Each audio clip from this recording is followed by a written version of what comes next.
ఊరంతా రొమ్మల నదులు, పిల్లల నవ్వులతో పాఠశాల ప్రాంగణం నిండిపోయింది.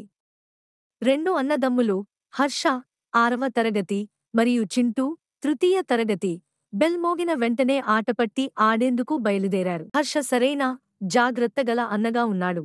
తన తమ్ముడి చింటూకి ఎప్పుడూ సహాయం చేస్తాడు. సమయం మల్లలినప్పుడు హర్ష మరియు చింటూ ఇరువురూ ఒకటి చేసిన టాగ్ ఆటను ఆడేందుకు బయలుదేరారు.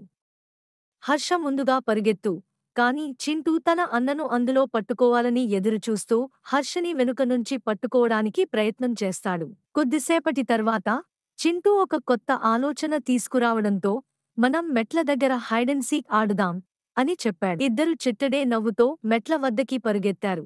చింటూ గాయంతో తల పట్టుకుని కూర్చున్నాడు. తలకు స్వల్పంగా ఉబ్బు వచ్చి ఉండింది. హర్ష అతన్ని శాంతపరిచే ప్రయత్నం చేశాడు. నువ్వు శాంతంగా ఉండవచ్చు చింటూ, నేను నీకు సాయపడతాను అని చెప్పి హర్ష చింటూకి జాగ్రత్తగా సహాయం చేస్తూ అతన్ని పాఠశాల నర్సు దగ్గరికి తీసుకెళ్లాడు.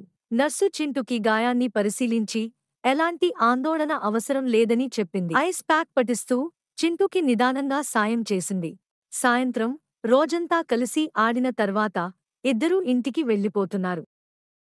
ఇంట్లో చేరినప్పుడు ఇద్దరూ తల్లిదండ్రులకు వారి దినచర్యను చెప్పారు. తల్లిదండ్రులు ఇద్దరినీ మెచ్చుకున్నారు. హర్షను పెద్దగా అభినందించి చింటూకి ప్రేమను ఇచ్చారు. ఆ రోజు నుంచి హర్ష తన చిన్నతమ్ముడిని మరింత జాగ్రత్తగా చూసుకుంటూ చింటూ కూడా తన అన్నను మరింత గౌరవించడం ప్రారంభించాడు.